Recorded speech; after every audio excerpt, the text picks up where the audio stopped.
అవినీతిపై సమాచారం ఇవ్వాలని సీఎం జగన్మోహన్ రెడ్డి అవినీతి నిరోధక శాఖకు కేటాయించిన ఫోన్ నంబర్కు 5 ఏళ్లలో 8,03,612 ఫిర్యాదులు వచ్చాయి. వీటిలో మంత్రులు, వారి పేషీలపైనే 2,16,803 కంప్లైంట్లు ఉన్నాయి. మరో 4,39,379 ఎమ్మెల్యేలు, ఎమ్మెల్సీలు, అలాగే వైఎస్ఆర్సీపీ నాయకులపై వచ్చాయి. ఇన్ని ఫిర్యాదులు వస్తే ఒక్క రూపాయి అవినీతి జరగలేదని సీఎం జగన్మోహన్ రెడ్డి ఎలా ప్రకటించుకుంటారు అని జనసేన పార్టీ రాజకీయ వ్యవహారాల కమిటీ చైర్మన్ అయిన నాదెండ్ల మనోహర్ మండిపడ్డారు.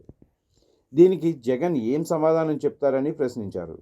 మంగళగిరిలోని జనసేన పార్టీ కార్యాలయంలో శుక్రవారం మనోహర్ విలేకరులతో మాట్లాడారు. అవినీతి జరగలేదనేది పూర్తి అవాస్తవం. 5 ఏళ్లలో ఏం జరిగిందో పత్రికలు పుంఖానుపుంఖాలు రాస్తూనే ఉన్నాయి. కొన్ని శాఖల్లో అవినీతిని జనసేన ప్రజల ముందుకు తెచ్చింది అని ఆయన పేర్కొన్నారు. పింఛను, రేషన్ అందడం లేదని ఫిర్యాదులు చేస్తేనే వాలంటీర్ల ద్వారా బెదిరిస్తున్నారు. అయినప్పటికీ అవినీతి నిరోధక శాఖకు ఇన్ని లక్షల ఫిర్యాదులు వచ్చాయి.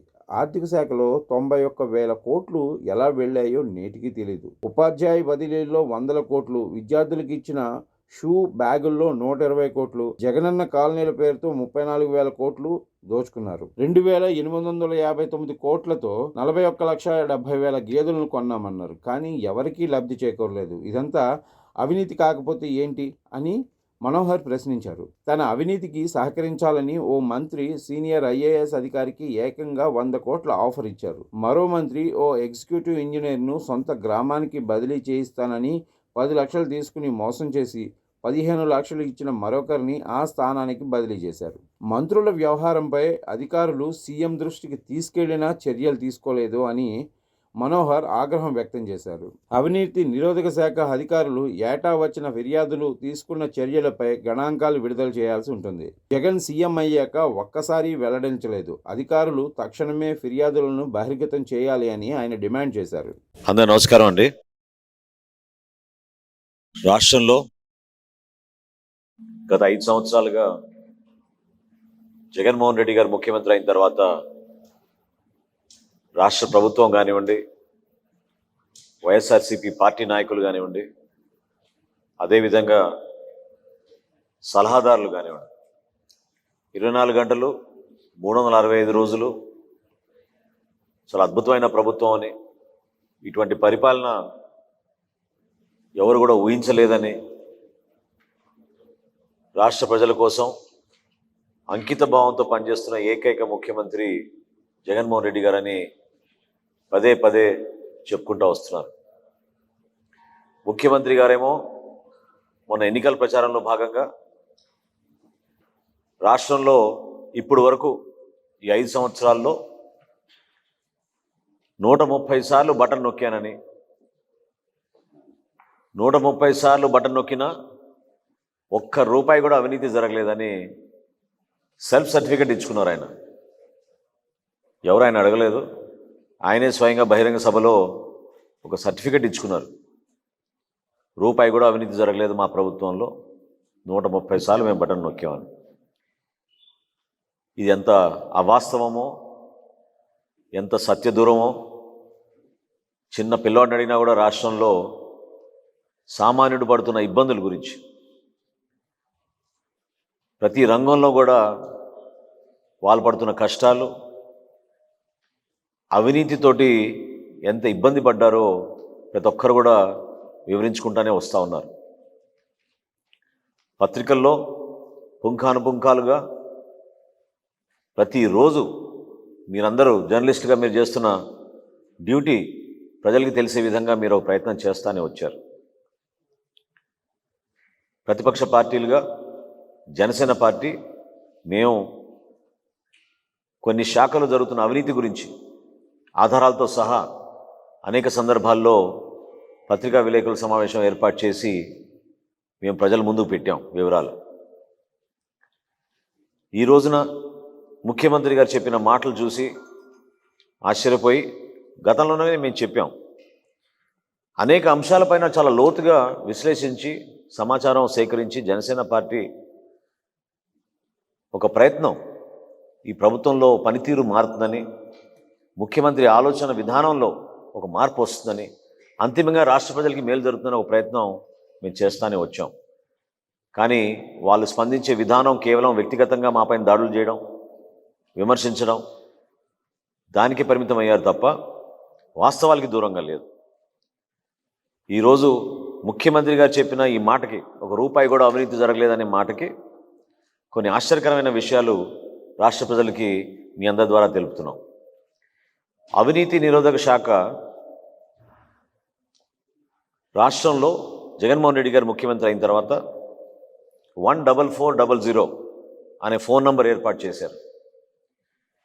ఎక్కడైనా ప్రభుత్వ శాఖలో ఎక్కడైనా అవినీతి జరుగుతూ ఉంటే ప్రభుత్వంలో ఉన్న అధికారుల పైన, యంత్రాంగం పైన మీరు కంప్లైంట్స్ నమోదు చేయొచ్చు, దానిపైన యాక్షన్ తీసుకుంటామని ముఖ్యమంత్రి గారే స్వయంగా అది కూడా బటన్ నొక్కారు. 14400లో ఈ 4 సంవత్సరాల్లో వచ్చిన కంప్లైంట్లు 8,03,612 8,03,612 కంప్లైంట్ వచ్చినాయి. ఇంకా ఆశ్చర్యకరమైన విషయం ఏంటంటే, నిజంగానే మనం ఎంతో ఆందోళనతోటి రాష్ట్ర ప్రజలు ఈ వివరాలు తెలుసుకోవాలి. మంత్రులపైన, వారి పేషీలపైన వచ్చిన కంప్లైంట్లు 2,16,803. అంటే రాజ్యాంగానికి కట్టుబడి ప్రజలకి సేవలు అందించిన మంత్రివర్గంలో ఉన్న మంత్రులు, అదేవిధంగా వారి పేషీలు పైన ప్రజలు కంప్లైంట్ చేసింది 2,16,803. ఇంకా వైఎస్ఆర్సీపీ నాయకులు, పార్టీ శాసనసభ్యులు, శాసన మండలి సభ్యులు, అనేక మంది పెద్దలపైన ఇదే నంబర్కి వచ్చిన కంప్లైంట్లు 4,39,679. అంటే ఒకసారి గమనించాలి ప్రజలు కూడా. ఇంత దౌర్జన్యంగా బెదిరించి, మామూలు ఫోన్ చేసి లేకపోతే వాట్సాప్ మెసేజ్లు పెట్టి మాకు రేషన్ కార్డు అందలేదనో లేకపోతే మా పెన్షన్ తీసేసారంటేనే ఈ వాలంటీర్ వ్యవస్థ ద్వారా ఇంటింటికి వెళ్ళి బెదిరిస్తున్నారు. అటువంటి పరిస్థితుల్లో కూడా ప్రజలు ఈ విధంగా స్పందించి ఇన్ని లక్షల్లో కంప్లైంట్లు ఇచ్చారంటే దీనిపైన ఏం చర్యలు తీసుకున్నారు మీరు? సున్నా. ఏ ఒక్క కంప్లైంట్ పైన చర్యలు తీసుకోలేదు. అసలు అవినీతి నిరోధక శాఖ ప్రతి సంవత్సరం ఐపీఎస్ ఆఫీసర్గా దాన్ని హెడ్ చేస్తారు ఆ డివిజన్. ప్రతి సంవత్సరం ఒక ప్రెస్ కాన్ఫరెన్స్ ఏర్పాటు చేసి ఇన్ని కంప్లైంట్లు వచ్చినాయి, దీన్ని ఈ విధంగా మేము రిజాల్వ్ చేసాం, ఇంతమంది సస్పెండ్ చేసాం, ఇంతమంది డ్యూటీని తీసేసాం, వీళ్ళపైన చట్టపరమైన చర్యలు తీసుకున్నాం అనే వివరణ ఇవ్వాలి. కానీ జగన్మోహన్ రెడ్డి గారు ముఖ్యమంత్రి అయిన తర్వాత ఈ రోజు వరకు ఆ వివరణ ఇవ్వలేదు. అంటే 8,03,612 కంప్లైంట్లు వస్తే మీరు ఎవరిపైన ఏసీబీ కేసులు నమోదు చేశారండి? చిన్న చిన్న అధికారులు, మండల స్థాయి అధికారులు,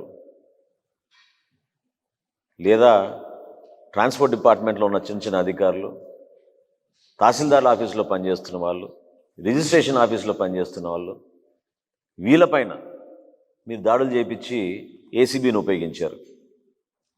కానీ మంత్రులపైన, మంత్రుల పేషీలపైన, అధికార పార్టీ నాయకులపైన, వీళ్ళపైన వచ్చిన ఈ కంప్లైంట్ల గురించి ఏం చేశారు జగన్మోహన్ రెడ్డి గారు? మీరేమో సర్టిఫికేట్ ఇచ్చుకుంటారా ₹1 కూడా అవినీతి జరగలేదని? కొన్ని సంఘటనలు నా దృష్టికి వచ్చినాయి, నేనే ఆశ్చర్యపోయాను. ఎందుకంటే ముఖ్యమంత్రి గారు రివ్యూ మీటింగ్లో, ఇది రాష్ట్ర ప్రజలు చాలా గమనించాలి, అంటే దీని ద్వారా మనకు అర్థమవుతుంది ఎటువంటి పరిపాలన జరుగుతుందో మన రాష్ట్రంలో. ముఖ్యమంత్రి గారు అధికార రివ్యూ మీటింగ్లో ఏసీబీ డీజీ ఎవరని అడిగారు. ఆయనే మర్చిపోయారు. ఇప్పుడున్న యాక్టింగ్ డీజీపీ గారు ఏసీబీ డీజీగా కూడా వ్యవహరిస్తున్నారు ఆయన. అంటే పరిపాలన పైన ఏ మాత్రం మీరు శ్రద్ధ చూపించకుండా అవినీతి తాండవం ఆడుతుంటే మీరేమో సర్టిఫికెట్ ఇచ్చుకుంటారా? చాలా అద్భుతంగా ఉంది మా పరిపాలన, రూపాయి అవినీతి జరగలేదని. అసలు టీచర్ ట్రాన్స్ఫర్లో ఎన్ని వందల కోట్ల రూపాయల అవినీతి జరిగింది? ఇంకా ఆశ్చర్యకరమైన సంఘటన ఏంటంటే ఒక మంత్రి గారు ఒక సీనియర్ ఐఏఎస్ అధికారిని పిలిపించి ఒత్తిడి చేసి ఫైల్ సంతకం చేయమంటే చేయకపోతే 100 కోట్ల రూపాయల అవినీతిలో పాల్పడమని అధికారి పైన ఒత్తిడి తీసుకొచ్చారు. పేర్లు చెప్తే బాగుండదు. స్వయంగా మంత్రే ఒక ఐఏఎస్ అధికారి పైన 100 కోట్ల రూపాయల ఆఫర్ ఇచ్చారు. 15-20 రోజుల క్రితం ఒక ఎగ్జిక్యూటివ్ ఇంజనీర్ ట్రాన్స్ఫర్, ఈ ట్రాన్స్ఫర్లో మంత్రి గారు ముందు 10 లక్షల రూపాయలు తీసుకున్నారు. ట్రాన్స్ఫర్ చేయకపోగా మళ్ళీ ఆ అధికారి పాపం పోయి డబ్బులు కూడా ఇచ్చా కదండి, మరి ఎందుకు ట్రాన్స్ఫర్ చేయలేదు మా ఊరికంటే, చాలా పై స్థాయి నుంచి నాకు ఒత్తిడి వచ్చిందని చేయలేకపోయాని అబద్ధం చెప్పి ఇంకో అధికారి దగ్గర 15 లక్షలు తీసుకుని ట్రాన్స్ఫర్ చేశారు. ఈ వాస్తవాలు కాదా జగన్మోహన్ రెడ్డి గారు? మీ దగ్గర ఉన్న అధికార యంత్రాంగం మీకు ఈ సమాచారం అందించదా? అసలు ఈ రాష్ట్రానికి పోలీస్ అధిపతి, డీజీపీగా వ్యవహరిస్తున్న వ్యక్తి, యాక్టింగ్ డీజీపీగా, ఆయనే ఏసీబీ డీజీగా ఉన్నప్పుడు ఎందుకు దీనిపైన శ్రద్ధ చూపించలేదు? ఎందుకు దీనిపైన చర్యలు తీసుకోలేదు? అనేక సందర్భాల్లో మీరు ఉపన్యాసాలు ఇచ్చుకుంటూ, పత్రికల్లో భారీ స్థాయిలో మీరు ప్రకటనలు చేసుకుంటూ పదే పదే గోబెల్స్ ప్రచారం ద్వారా ప్రజల్ని మోసం చేయాలని ఒక ప్రయత్నం మీరు చేశారు. ఇంత అవినీతి జరిగిపోతుంటే ప్రతి శాఖలో ప్రజలు ధైర్యంగా ముందుకొచ్చి 8 లక్షల కంప్లైంట్ రిజిస్టర్ చేస్తే మీ మంత్రులు పేషీలపైన 2,16,000 మంది కంప్లైంట్లు చేస్తే, మీ ఎమ్మెల్యేలు ఎమ్మెల్సీలపైన అధికార పార్టీ నాయకులపైన 4,39,000 మంది కంప్లైంట్ చేస్తే ఏం చర్యలు తీసుకున్నారు దీనిపైన?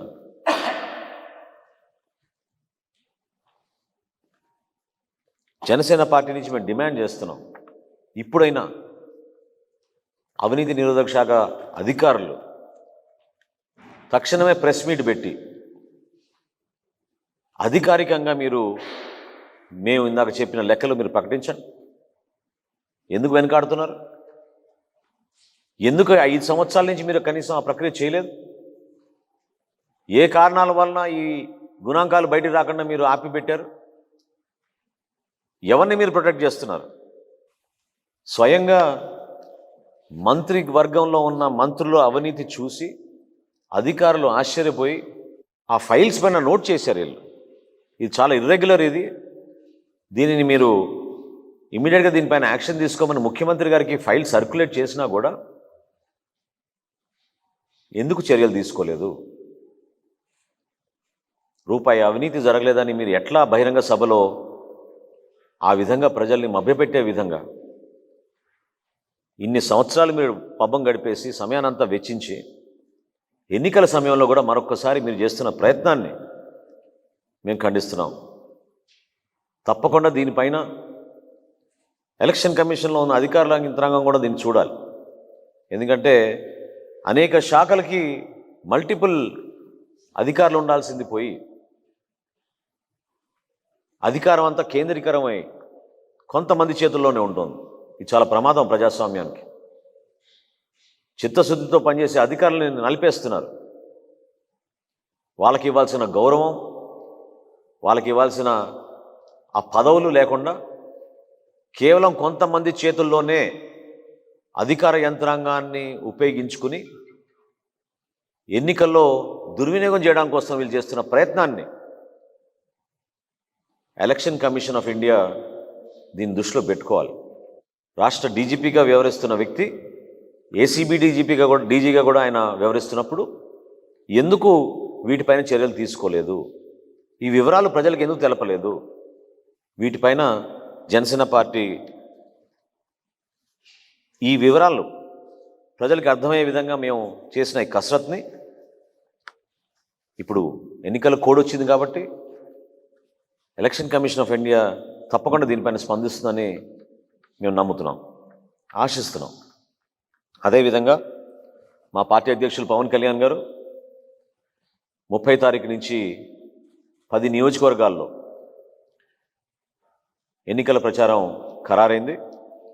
30 తారీఖు నుంచి 2వ తారీఖు వరకు పిఠాపురంలో, 3వ తారీఖున తెనాలి నియోజకవర్గంలో, 4వ తారీఖున నెల్లిమర్ల నియోజకవర్గంలో, 5వ తారీఖున అనకాపల్లి నియోజకవర్గంలో,